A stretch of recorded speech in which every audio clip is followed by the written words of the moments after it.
नमस्कार साथियों, अगर आपने भी मध्य प्रदेश की आंगनवाड़ी कार्यकर्ता सहायिका भर्ती के लिए आवेदन किया था तो आपके लिए बड़ी खबर है जो कि आज की इस वीडियो में आपको देने वाला हूं। सबसे पहली खबर है पोर्टल अपडेट को लेकर के, दूसरी खबर है अंतिम सूची और नियुक्ति आदेश को लेकर के, तीसरी हम बात करेंगे परियोजना कार्यालय की जानकारी को लेकर के। इसको लेकर के बहुत सारी बहनें हमारी परेशान हैं, वो कैसे देखेंगे यह भी बताने वाला हूं।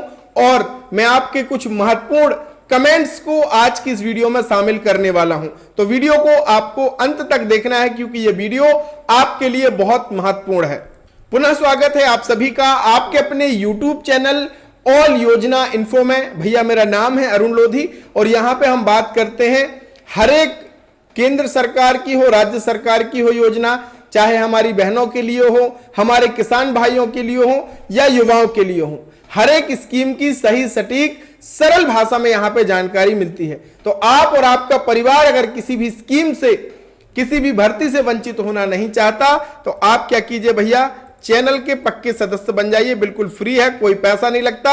ये सब्सक्राइब का बटन है, इसे दबा दीजिए ताकि हमारी वीडियो के नोटिफिकेशन सबसे पहले आपको मिल सके। बहुत सारे भाई बहनों का ये समस्या है कि उनके पास हमारी वीडियो के नोटिफिकेशन नहीं पहुंच पा रहे, तो आपने चैनल को सब्सक्राइब तो किया है लेकिन बेल आइकन की घंटी को दबा करके ऑल कर देना है ताकि हमारी वीडियो का नोटिफिकेशन सबसे पहले मिलेगा। तो चलिए शुरू करते हैं। सबसे पहले बात करते हैं पोर्टल की। तो पोर्टल एमपी ऑनलाइन की तरफ से अपडेट कर दिया गया है।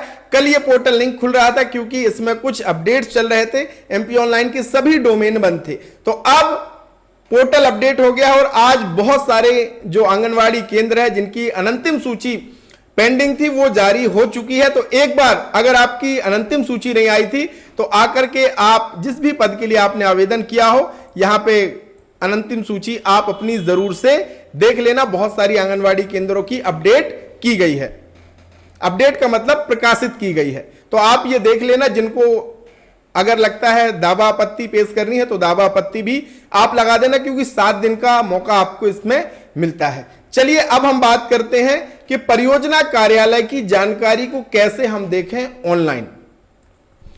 उसके लिए हमें क्या करना है, आना है ऑफिशियल वेबसाइट mpwcdmis.gov.in। इस वेबसाइट पे आप आइएगा। यहां पे इस वेबसाइट में साथियों आपको आंगनवाड़ी, परियोजना कार्यालय, सब कुछ जानकारी इस पोर्टल पे आपको मिल जाती है। तो हम बात कर रहे हैं परियोजना कार्यालय की जानकारी कैसे देखें। तो यहां पे आपको क्या करना है, ये संपर्क का ऑप्शन मिलेगा। संपर्क में सबसे नीचे आप देखेंगे बाल विकास परियोजना अधिकारी कार्यालय, इस पे आपको क्लिक कर देना है। जैसे क्लिक करेंगे तो आप यहां पे कार्यालय का प्रकार आपसे पूछेगा, तो आपको क्या करना है, प्रोजेक्ट ऑफिस यानी परियोजना कार्यालय सेलेक्ट करना है। और यहां पे आपको बहुत सारे ऑप्शन मिलेंगे, तो आपको परियोजना अधिकारी CDPO ये आपको सेलेक्ट करना है।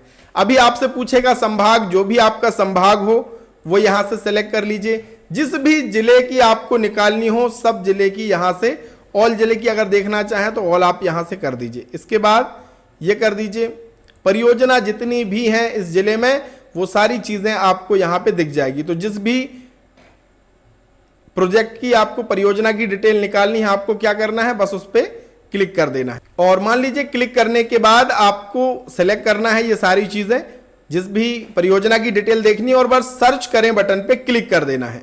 जैसे आप सर्च करते हैं तो पूरी जानकारी निकल करके आ जाती है। यहां पे आपका संभाग, जिला, परियोजना का नाम, अधिकारी का नाम रहेगा, जो भी आपके परियोजना अधिकारी हैं आदरणीय उनका नाम रहेगा। अब मैंने यहां पे सुरक्षा की दृष्टि से डिटेल को हाइड कर दिया है, आप खोलेंगे तो सारी डिटेल आपको मिल जाएगी। यहां पे पदनाम, यहां पे कार्यालय का फोन नंबर, अगर आपको कोई समस्या है या कोई जानकारी चाहिए तो यहां पे कार्यालय का नंबर दिया है। ईमेल आईडी भी दी गई है, आप इसमें मेल भी कर सकते हैं। और परियोजना कार्यालय का पूरा पता भी दिया है कि कहां पे परियोजना कार्यालय का ऑफिस है, क्योंकि आपको डॉक्यूमेंट वेरिफिकेशन के लिए वहीं जाना होगा और जो भी आगे आपके प्रशिक्षण होंगे या मीटिंग होगी तो वो परियोजना कार्यालय में ही होती। तो आपको पता होना चाहिए कि एड्रेस उसका क्या है। तो कहां पे आपका ये परियोजना कार्यालय है, पूरा एड्रेस आपको यहां पे मिल जाएगा। तो आप इस तरीके से परियोजना कार्यालय की डिटेल को निकाल लीजिएगा। चलिए अब बात करते हैं, आपकी कुछ कमेंट्स महत्वपूर्ण शामिल कर लेते हैं। आपका अगर कोई सवाल हो तो इस कमेंट में, इस वीडियो के कमेंट में आप लिख दीजिएगा, अगली वीडियो में आपका सवाल लेने वाला हूं। हां, अगर कोई सवाल नहीं है तो आप अपने जिले का नाम कमेंट में लिखना, ताकि आपके जिले से संबंधित जो भी अपडेट होगा मैं आपको कमेंट में रिप्लाई कर दूंगा। तो ये बहुत महत्वपूर्ण सवाल लिखा है माया चौधरी जी ने। सर मेरा नाम फर्स्ट में है, बट मेरे यहां बैगा लड़की है, उसका नाम 4th नंबर पे है, तो मेरा सिलेक्शन होगा कि नहीं। देखिए, अगर आपका सिलेक्शन नहीं होना होता, अब एसटी तो है, लेकिन किसे प्राथमिकता दी जाती है, बैगा, भारिया और सहरिया। तो अगर आपके यहां पे वो इन 3 अनुसूचित जो विशेष जनजाति है उससे अगर वो आती तो निश्चित ही आपका चयन होता ही नहीं, फर्स्ट में आपका नाम नहीं आना था। और अगर वो लड़की विशेष जनजाति से है, बैगा, भारिया, सहरिया से है, और अगर उसने अपने दस्तावेज नहीं लगाए होंगे इसलिए उसका नहीं हुआ, या फिर उसके पास दस्तावेज नहीं होंगे भाई, क्योंकि 3 विशेष जो हैं बैगा, भारिया, सहरिया, उनको ही प्राथमिकता मिलने है। मैंने पिछले वीडियो में आपको बताया था आदेश के साथ। तो हो सकता है उसके पास डॉक्यूमेंट ना हो, और या गलती से आपका नाम आ गया हो, तो आपको 7 दिन का मौका मिलता है। पहली तो यही है कि अगर उसका वो विशेष जनजाति से होती तो आपका नाम आता ही नहीं, तो आपको चिंता करने की जरूरत नहीं है। दावा आपत्ति अगर वो करेंगी तो उसका निराकरण जो भी परियोजना कार्यालय है नियमानुसार किया जाएगा। दूसरा सवाल है प्रियंका बहन का, और ये कहती हैं कि सर मैं फलाने जिले से हूं, सिंगरौली से ये हैं, और मेरे से पहले एक लड़की का नाम है जो कि डुप्लीकेट मार्कशीट लगाई है, मैं उसके ऊपर नियुक्ति पत्र, इनका कहने का मतलब है कि इन्होंने आपत्ति लगाई है, तो उसका निराकरण कब तक होगा। तो देखिए, अगर डुप्लीकेट मार्कशीट ये होती कि कई बार लोगों की मार्कशीट रहती, मान लीजिए मेरी मार्कशीट है वो कहीं खो गई, तो मैं माध्यमिक शिक्षा मंडल भोपाल से दोबारा मार्कशीट बुलवा लेता हूं, और उसमें डुप्लीकेट लिखा होता है, तो वो तो वैलिड रहेगी, क्योंकि पहली वाली खो गई भाई, इसलिए विभाग ने दूसरी मार्कशीट जारी की, फिर तो वो वैलिड है। लेकिन अगर उसने कोई फर्जी तरीके से कूट रचित मार्कशीट लगाई है तो जांच में निश्चित ही पकड़ी जाएगी, और कहीं ना कहीं उनका जो सिलेक्शन है वो निरस्त भी हो सकता है। लेकिन अगर विभाग ने ही डुप्लीकेट मार्कशीट जारी की है, खो गई या खराब हो गई, फट गई, इस स्थिति में तो फिर कुछ नहीं होगा, क्योंकि वो तो विभाग हर एक मार्कशीट को दोबारा से डुप्लीकेट मार्कशीट जारी की जा सकती है। एक और महत्वपूर्ण सवाल है मनीषा जी का, और मेरा नाम दूसरे नंबर पे है, मुझे कैसे पता चलेगा कि पहले नंबर वाली लड़की ने ज्वाइन किया है कि नहीं। तो देखिए, जब वो ज्वाइन करेगी तो निश्चित ही आपको पता चल ही जाएगा कि भैया वो ज्वाइन कर रही हैं, और उन्हें परियोजना कार्यालय में अपने सारे दस्तावेजों को सत्यापन भी कराना पड़ेगा, वेरिफिकेशन कराना पड़ेगा, उसके बाद उनकी नियुक्ति होगी। तो जब वो ज्वाइन करेंगे आंगनवाड़ी केंद्र तो आपको पता चल ही जाएगा।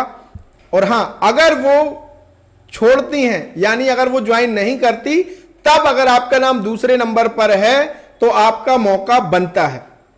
वह जो वेटिंग लिस्ट है वो 1 साल तक के लिए मान्य रहेगी। तो अगर वो ज्वाइन नहीं करती तो फिर आपका मौका बन सकता है। चलिए अब बात कर लेते हैं साथियों, जिन आंगनवाड़ी केंद्रों में कोई भी दावा आपत्ति नहीं लगाई गई थी, उन आंगनवाड़ी केंद्रों की अंतिम सूची जारी कर दी गई है, और अभ्यर्थियों को नियुक्ति आदेश भी प्रदान कर दिए गए हैं। बहुत सारी बहनों ने कमेंट यह किया था कि क्या हम अंतिम सूची को ऑनलाइन और नियुक्ति आदेश को ऑनलाइन डाउनलोड कर सकते हैं। तो देखिए, अंतिम सूची आप बिल्कुल ऑनलाइन डाउनलोड कर पाएंगे, लेकिन कब? जब सभी आंगनवाड़ी केंद्रों की दावा आपत्ति उनका निराकरण हो जाएगा, उनकी लिस्ट, और जो पहले से जिन आंगनवाड़ी केंद्रों में कोई आपत्ति नहीं लगी उनकी लिस्ट जब फाइनल हो जाएगी तब पोर्टल पर अपलोड की जाएगी। तो आप दावा आपत्ति निराकरण के बाद फाइनल लिस्ट सभी आंगनवाड़ी केंद्रों की एक साथ यहां पे अपलोड की जाएगी आंगनवाड़ी केंद्रवार, तो आप अंतिम सूची को देख पाएंगे। बात आती है नियुक्ति आदेश की, तो नियुक्ति आदेश आप ऑनलाइन डाउनलोड नहीं कर पाएंगे, ये आपको परियोजना कार्यालय की तरफ से उपस्थित होकर के प्राप्त करना होगा। अंतिम सूची तो आप बाद में भी डाउनलोड कर लेंगे जब पोर्टल पे यहां पे अपलोड किया जाएगा, लेकिन नियुक्ति आदेश या नियुक्ति पत्र जिसको हम कहें वो आपको परियोजना कार्यालय से ही प्राप्त होगा। नियुक्ति आदेश या नियुक्ति पत्र ऑनलाइन डाउनलोड करने की कोई व्यवस्था नहीं है। तो साथियों, अगर आपका भी कोई प्रश्न है तो निसंकोच आप कमेंट में लिखिए। अगली वीडियो में हम आपका कमेंट भी शामिल करने वाले हैं। तो मिलेंगे एक नए अपडेट, नई जानकारी के साथ। तब तक के लिए बहुत बहुत धन्यवाद। जय राम जी।